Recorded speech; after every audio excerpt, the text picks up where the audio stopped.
میں معاف نہیں کر سکتا، میں اس کا بدلہ لینا چاہتا۔ سب کی آنکھیں تن گئی۔ سرکار اب دنیا سے تشریف لے جانے والے اکاشا کھڑے ہو، آنکھیں تن گئی، بدلہ حضور سے یہ لے گا۔ ہلو دوستو، السلام علیکم ورحمۃ اللہ وبرکاتہ۔ تو دوستو آج ہم ویڈیو کے اندر دیکھنے والے ہیں جب ایک صحابہ نے حضور صلی اللہ تعالی علیہ وسلم سے بدلہ لینے کا فیصلہ کیا تو پھر سارے صحابہ کس طرح سے خاموش ہو گئے اور سارے صحابہ آگے آنے لگے۔ بہت ہی دلچسپ واقعہ ہے اس وقت کا جب حضور صلی اللہ تعالی علیہ وسلم اس دنیا سے تشریف لے جا رہے تھے۔ جب ان کو بخار آیا تو حضور نے سارے صحابہ کو اکٹھا کیا اور کہا اگر کسی وجہ سے مجھ سے کوئی کسی کے ساتھ جاستی ہو گئی ہے تو وہ مجھ سے بدلہ لے سکتا ہے۔ تو ایک صحابہ اٹھے اور اٹھنے کے بعد انہوں نے کہا کہ ایک جنگ کے دوران حضور صلی اللہ علیہ وسلم آپ سے چاقو لگ گیا تھا تو میں اس کا بدلہ لینا چاہتا ہوں۔ تو سارے صحابہ غصے میں آ گئے اور انہوں نے بالکل منع کر دیا کہ حضور صلی اللہ علیہ وسلم سے آپ بدلہ نہیں لے سکتے۔ تو اس کے بعد پھر کیا ہوا، حضور صلی اللہ علیہ وسلم نے کیا فرمایا، آئیے دیکھتے ہیں۔ یاد آ گئی میرے کریم آقا کا حال تو یہ تھا، ہائے ہائے، سرکار صرف معافی ہی کی بات نہیں کرتے تھے بلکہ سرکار تو یہ بھی کہتے تھے کہ جو معاف نہیں کر سکتا وہ مجھ سے بدلہ لے۔ اگر اجازت دے تو ایک حدیث پڑھتا ہوں اپنے الفاظ کے جامع میں۔ کوئی کتنا بھی بڑا انسان ہو، کتنا بھی بڑا انسان، اگر اس نے کسی مسلمان کی حق تلفی کی تو وہ اس وقت تک جنت میں نہیں جائے گا جب تک کہ اس کا حق وہ ادا نہ کرے، جب تک وہ اس کا حق ادا نہ کرے۔ بہت خاص بات۔ اصل میں آج ہم رسومات پر زیادہ عمل کر رہے ہیں، اصل دین پر ہمارا عمل کم رہ گیا۔ اللہ کے حبیب صلی اللہ علیہ وآلہ وسلم کا ظاہری آخری وقت آ گیا، اللہ کے حبیب علیہ السلام کا ظاہری آخری وقت آ گیا۔ حضور علیہ السلام پر بخار کی کیفیت تھی۔ آقا کریم صلی اللہ علیہ وآلہ وسلم دو صحابہ کے کندھوں پہ ہاتھ رکھ کر مسجد نبوی شریف میں آئے اور آنے کے بعد میرے آقا منبر پہ بیٹھ گئے اور سرکار نے کہا کہ صحابہ سے کہہ دو کہ وہ سب جمع ہو جائیں، اکٹھا ہو جائیں۔ جملہ فرمایا کہ اگر میری ذات سے کسی کو کوئی تکلیف پہنچی ہو یا کسی کا حق مجھ پر نکلتا ہو تو وہ مجھے معاف کر دیں، اور معاف نہیں کر سکتا تو مجھ سے بدلہ لے لیں۔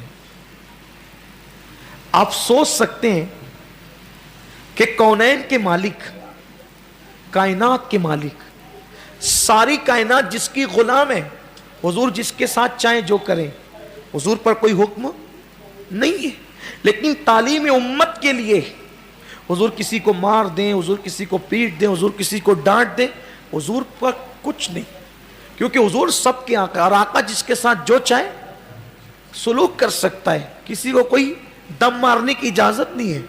لیکن وہی میرے آقا کی شان یہ ہے کہ مالک کونین ہو کر اپنی ذات کے لیے کبھی کسی کو ڈانٹا بھی نہیں، اپنی ذات کے لیے کبھی کسی کو نہیں ڈانٹا۔ انس ابن مالک کہتے ہیں کہ میں چھوٹی عمر کا تھا، بہت غلطیاں کرتا تھا، لیکن حضور ڈانٹتے نہیں تھے، بہت غلطیاں کرتا، حضور ڈانٹتے نہیں تھے۔ بلکہ کبھی کبھی ایسا ہوتا تھا حضور کسی کام سے مجھے بھیجتے تھے اور میں لڑکوں کا کھیل دیکھنے کے لیے کھڑے ہو جاتا تھا، حضور کا کام ہی نہیں کرتا تھا، کھیل دیکھنے کے لیے کھڑے ہو جاتا تھا، اسے مصروف ہو جاتا تھا۔ پھر حضور مجھے ڈھونڈتے ہوئے آتے تھے اور دیکھتے تھے کہ میں لڑکوں کا کھیل دیکھتے کھڑا ہوں، تو حضور میرا کان پکڑ کے کہتے تھے او دو کان والے چل اپنا کام کر، یعنی ڈانٹتے نہیں تھے اپنی ذات کے لیے۔ کبھی کبھی حضور کے لیے کوئی چیز کھانے کے لیے بھیجی جاتی تھی تو یہ رستے میں کھاتے چلے جاتے تھے، ختم کر دیتے، پتہ بھی نہیں چلتا تھا کہ ان کو حضور کو بھیجا گیا۔ ایک دن ان کی امی نے کہا کہ جہاں انگور بڑے اچھے آئے حضور کو لے جا کے پہنچا دے۔ انگور دیکھے، بچپنا تھا، للچائے، بچپنا آپ کو بھی یاد ہوگا، نمک لانے جائیں تو راستے سے نمک بھی چاٹتے ہوئے ہم لوگ آتے تھے، تھوڑی سی شکر جو وہ کھول کے کھانی شروع کر دی، ایسے ہی ہوتا تھا۔